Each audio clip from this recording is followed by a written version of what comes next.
Hey people, today I want to talk about the Unfair Housing Act. Y'all know how I feel about the Department of Injustice and the Unfair Housing Act. Anyway, I work in property management and it is just unreal to me how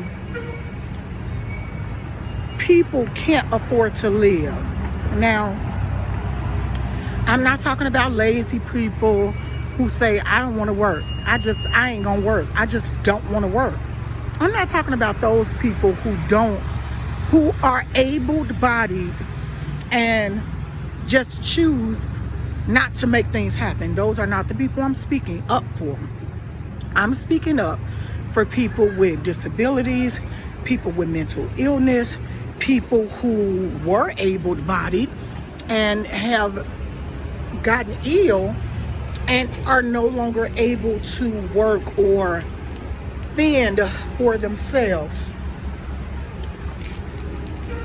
There is an application process where you have to have a certain amount of income to even be eligible to even fill out the application in the first place, okay?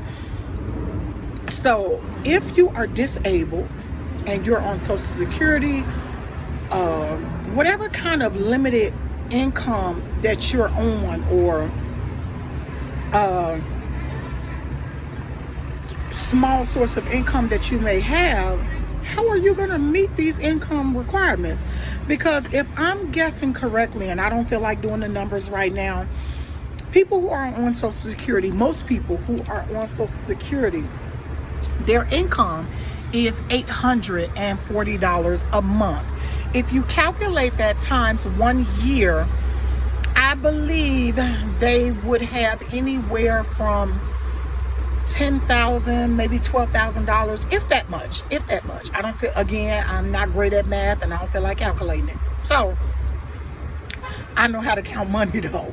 But anyway, so if that's their only source of income, and then you try to work despite your ailments, despite your illnesses, despite your mental capacity, you try to work because you know you don't make enough income to meet these income guideline requirements for housing. So now you found a job where you're mentally stable enough to do this a certain type of work, and now Social Security, no matter how much you make, and I've seen it with my own eyes, I think somebody had made $227 for the month, or $327 for the month, and Social Security wanted their money back. So you say that I can work a certain amount of hours and make a certain amount of money, but then you deduct that from my Social Security income, or you tell me if you're capable enough to work a job, then you don't need Social Security. So wait a minute, which one is it? Like, so I need to be homeless or live with somebody in order to be eligible for Social Security benefits because I have an ailment or an illness or a mental capacity that does not allow me to work jobs that pay good money. But you're going to deduct it out of the money that you give me that's already not enough to live off of.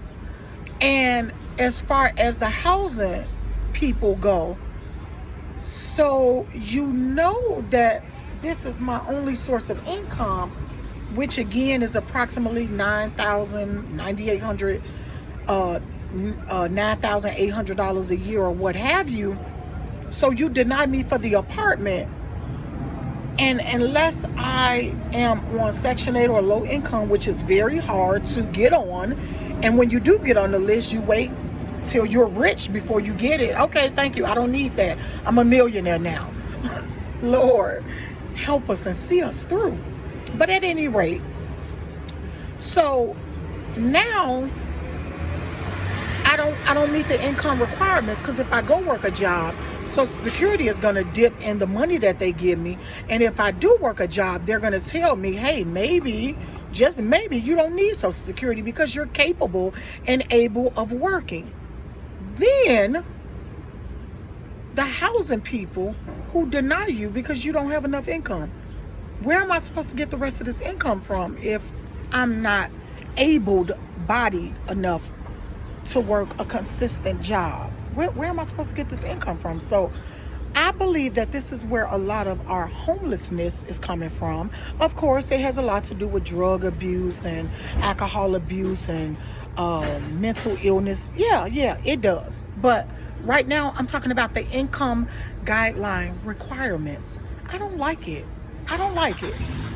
I don't know what I can do about it or where I can start. I'm not rich, unfortunately. I don't know where to start, but I'm definitely going to tap into this and see if I can get some resources or find out some answers as far as how we can help the people who are not income required. I mean, income, who don't meet the income guidelines.